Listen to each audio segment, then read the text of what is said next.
From now on, we must talk very much about flame. In respect to radioactivity and death, flame is the ultimate of creation. It is both maximum life and maximum death. Its radiations will beget life, but its body will consume it. The maturity of all creation itself is expressed in flaming suns. Suns are incandescent carbon. Carbon is frozen flame. Flame is one point of pressure beyond the maximum compression which a body will stand.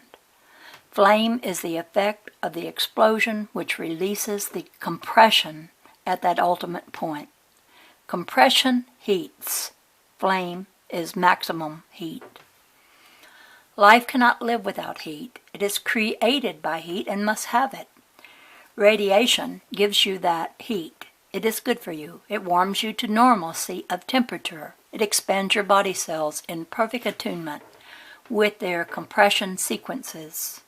It synchronizes with the rhythms of your breathing and your pulse beat. Radioactivity gives you more heat than you can stand. It sends millions of alpha ray bullets into your body, which accumulate there all of your life and raise your temperature, readjusting your entire metabolism until your body cells explode from their accumulated heat and expand beyond their normalcy. The slightest change in your heat abnormalcy gives you a fever. A fever means too much heat. It means expanded body cells and red blood corpuscles. Even too much heat from the sun will do that. You cannot expose yourself to its life-giving rays too long, else they become death-giving rays. This ideal you must also give much thought to, for your environment demands a proper amount of heat, which will become impossible when you present which will become impossible when your present normal environment is made abnormal by countless billions of alpha and neutron rays, which will bombard you constantly and show their effects in leukemia, bone cancer, deformed children, and many other effects, until you die by slow expansion. A lethal dose of radium gases will quicken that expansion. All things die from heat expansion. That is the only way anybody can die, whether it is your body or the sun's body. All things in nature die normally by slow expansion. Radioactivity is multiplied expansion, which is caused by multiplied compression. It helps man die from explosively quick expansion. Flame is caused by maximum compression. Flame is the ultimate consumer of all bodies. If you will but bear this fact in mind as we proceed, you will more readily comprehend why and how this planet will soon become a barren waste if radioactivity is widely used. You will also comprehend why and how man can explode this planet into millions of fragments or make it become a partially exploding body, which we call a nova in the heavens. Do not for a moment think that planets and suns cannot explode. They are continually exploding. There are thousands of novas in the heavens, and space is filled with countless millions of fragments of exploded planets, which we call asteroids and meteorites. These are irregular shaped lumps. Nature does not create her forms in lumps. She creates only rings and spheres, which she crystallizes into geometric forms. But they must first be rings and spheres. The one amazing thing about all matter, which is not known today, is that all matter wants to explode. It wants to die. To live is an effort. To die is effortless. Matter is not held together from within by the attraction of gravity, as generally supposed. It is compressed together by a force exerted from the outside toward its center. Life is hard to maintain for that reason, and for the same reason it is easy to die, because it wants to die. You must understand this fact if you wish to comprehend how radioactivity kills. It is against all modern scientific belief because the general belief is that a material nucleus holds the atom together. Nature does not work that way. Atoms do not have nuclei. Nature creates her atoms the same way. Nature creates her atoms the same, I think that must be way, that you would compress air into a tire. I spelled that wrong. Nature creates her atoms the same way that you would compress air into a tire. It is hard work. You pump it from the outside toward its middle. Then you put a cap on it to imprison it. If it is not sealed and imprisoned, it would escape without effort by you. It does not need help to expand. It only needs help to be compressed. Matter is an abnormality. The normalcy of this universe is a condition of rest, an equilibrium.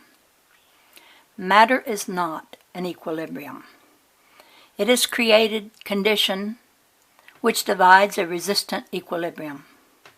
That division results in tremendous tensions. Tensions are not normal to the universal equilibrium. Tensions have within them a great desire for relief from tension. Decay, death, discharge, explosion, and flame give matter that relief from tensions which it desires. Bear this fact in mind. Remember that the first desire of all creation is mind expression by division of the universal equilibrium. Remember also that the desire to again return to the normal universal equilibrium is equally intensive. To divide an equilibrium requires work. To return to the normalcy of the universal equilibrium does not require work. Bear in mind, then, that it is hard to live but easy to die. Radioactivity is making it harder for bodies to live by releasing the tensions which make them die.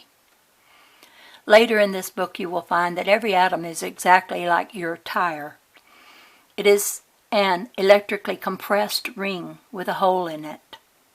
Nature has to seal her compressed rings to imprison that compression, just as you do, but the cap she uses to seal them is the eternal cold of space, which encases every one of them with a frozen crust.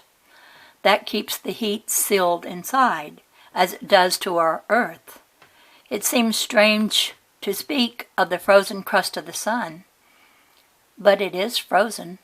Nevertheless, otherwise the sun would explode. All atoms are single units. All of these single units combine in every octave to make spiral atomic systems, like the nebula of space or carbon in an octave, or a loop of force in an electric current. All atomic rings collide to unite 4 pairs of them into one sphere. This you will understand later in detail, but an understanding of the essence of it now will help you to comprehend the quick death principle by means of which radioactivity lets imprisoned matter escape suddenly, just as the spark lets imprisoned dynamic escape suddenly. The special reason you should begin to understand the essence of it now is because it is against all scientific tradition and concept. It will be proven to you all through this book, however, for our whole case rests upon it. If present-day belief is right in its concept that the atom is held together from the inside, then we have no case, and these writings are worthless. If we are right in our knowledge that all matter is a power keg, which is intensely desirous of being released from its forced imprisonment, and needs only the right kind of match to explode it, you can then see that radioactive fission is that match, and these writings are priceless saviors of the race. It only stands to reason, therefore, that if every cell in your body wants to explode, and that radioactivity releases millions upon millions of deadly niton and alpha matches into our atmosphere, which will help your body cells to explode, and you breathe in enough of them, you could no more continue to live than your tire could hold its air if you open its valve. This actually happened in a laboratory where some radioactive gas escaped, and a man breathed it in. It was said of him that he had a lethal dose and could not live. Of course he could not live. Nor can the whole human race and the Earth's vegetation live when microscopic strontium, barium, radium, and plutonium matches by the millions are in all the water you drink, all the food you eat, and in every breath you take. Some of your cells will constantly explode. Strontium will give you bone cancer and make you breed terrible, abnormal children. Radium and plutonium will kill you by eating your red blood cells and causing leukemia victims by the millions. We will give you the detailed reasons for this as we proceed, but we do not need to tell you what cyanide of potassium will do to you, for you know. Nor do we need tell you what chlorine, the most deadly gas, which laboratories fear, will do to you, for you know. What then can plutonium rays do to you? Dr. Ralph E. Lapp, a noted authority, tells us that they are 1,000,000 times more deadly than chlorine gas, whichever laboratory dreads. Also, what can it do to the planets? Its rays are said to endure for 20,000 years. It is quite possible that the Earth could remain barren that long or very much longer. Organic life would have to evolve again from its beginning. That could really happen if thousands of reactors were scattered all over the world, for each reactor has a uranium pile of 10 tons. This means that thousands of Frankensteins would be in our midst against which we are helpless. We could not even approach them to destroy them. Naturally, that could not happen, for mankind would discover his great era long before the country could be dotted with plants. But it is more than probable that enough would be constructed and their shields become as dangerous as they themselves are, to cause wholesale migrations to far northern latitudes for their Let me read that again. We could not even approach them to destroy them. Naturally, that could not happen, for mankind would discover his great era long before the country could be dotted with plants. But it is more than probable that enough would be constructed, and their shields become as dangerous as they themselves are, to cause wholesale migrations to far northern latitudes for very survival. Great cities would become deserted, and tens of millions would die from polluted food, water, and air. The primeval life, which would necessarily become imperative for the small number of survivors in the then temperature climate of the North and South Poles, would set civilization back for many thousands of years, for life would be utterly impossible within 1,000 miles of naked reactor plutonium piles. One of the greatest eras in reactor construction is the use of aluminum tubes for uranium containers. Aluminum would become charged with radioactive death very quickly in comparison with silver, gold, or any other metal on the blue side of the spectrum. Steel is on the red side, but its density is so much greater than aluminum that it is a better metal than aluminum for that purpose. Nickel would be better than steel, for nickel is on the blue side. The idea of constructing shields of any material at all for protection against uranium and plutonium is only a temporary expedient. The time will come when the shields will be as dangerous as the cores. It is impossible to be otherwise. The time element may be long, but when that time comes, the slightest migration history has ever known. No, wait a minute. But when that time comes, the greatest migration history has ever known will take place, and its road will be paved with millions of dead, largely from leukemia, which will rapidly increase until it becomes a scourge. The element of surprise, which could decay the discovery of the great danger and thus allow more plutonium piles to come into existence, is the fact that scientists are looking near the ground for fallout danger and other radioactive menaces. The greatest radioactive dangers are accumulating from 8 to 12 miles up. This seems to be ignored. The upper atmosphere is already charged with death-dealing radioactivity, for which it has not yet sent us its bill. It is slowly coming, however, and we will have to pay for it for another century, even if atomic energy plants ceased today. That is why it is possible to have many reactors in use before discovering it is too late to stop building them. It would be impossible to destroy them, for they could not be approached. Plutonium and uranium piles cannot be destroyed in any other way than by redistributing them the way nature does. As that is utterly impossible, the only recourse left to man is to flee from them and let the centuries renormalize the earth, made barren by man. Let us quote Britain's Manchester Guardian Weekly of May 1956. In relation to the heavy price we will soon pay from the upper atmosphere fallout to Earth.